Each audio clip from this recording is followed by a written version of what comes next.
सभी शिक्षक साथियों को मेरा नमस्कार। साथियों, ये जो प्रथम मतदान अधिकारी होते हैं, ये पोलिंग बूथ पर सबसे मेन इम्पोर्टेंट अधिकारी होते हैं। क्योंकि जब भी जो मतदाता आएगा, तो सबसे पहले इन्हीं से आके टकराता है। और ये अगर पास या फेल उसको कर दें, अगर वो सही है तो उसको पास वोट डालने के लिए जाएगा। अगर उन्होंने रिजेक्ट कर दिया तो ये समझ लीजिए फिर वो वोट नहीं डाल पाएगा। तो आइए समझते हैं इसमें। मध्य स्थल पर जैसे ही आप पहुंचेंगे तो मतदाता सबसे पहले फर्स्ट नंबर पोलिंग ऑफिसर 1 के पास जाएगा, फिर 2 के पास जाता है और फिर 3 के पास जाता है और फिर वोटिंग कंपार्टमेंट में जाता है और वोटिंग करके और फिर वो बाहर चला जाता है। ये हमने आपको यहाँ पे दिखाया है। ये अब मध्य स्थल पर देखिए, प्रथम मतदान अधिकारी निर्वाचन नामावली की चिन्हित प्रति का प्रभारी होगा। जो नामावली होती है मतदाता की पहचान के लिए उत्तरदायी होगा। ये पहचान करते हैं कि ये सही है वोटर या नहीं है। दूसरा पॉइंट है, मतदान स्थल में प्रवेश करने पर मतदाता सीधे प्रथम मतदान अधिकारी के पास ही जाएगा, जो पहचान के बारे में अपना समाधान करेगा।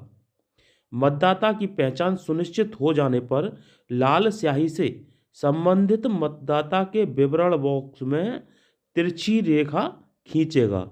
जो आपकी महिला मतदाता की स्थिति में लाल स्याही से बॉक्स के ऊपरी हिस्से में बाईं तरफ अंकित मतदाता क्रमांक को गोल करेगा। ये मतदाता सूची का वर्किंग कॉपी है। ये इस तरह से, अगर पुरुष है तो इस तरह से टेढ़ी लाइन खींचनी है, ठीक है ना।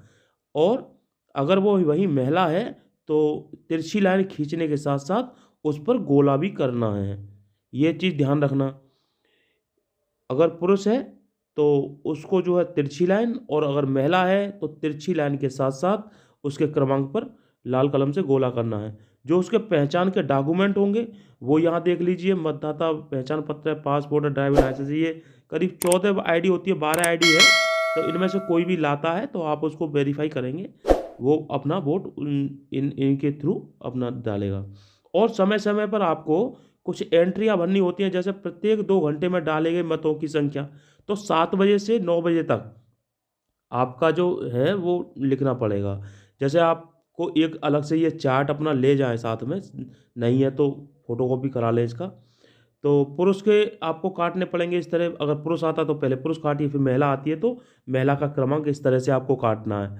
तो इससे क्या है कि गिनती में सहूलियत होती है, और इसी को देख करके आप तुरंत पुरुष और महिला कितनी हुई है तुरंत बता सकते हैं। ये जो मतदाता है ये पोस्टल बैलेट का मतदाता है। इसका वोट पोस्टल बैलेट से पड़ेगा। और यहीं पर होता है, कुछ मतदाता होते हैं ईडीसी मतदाता।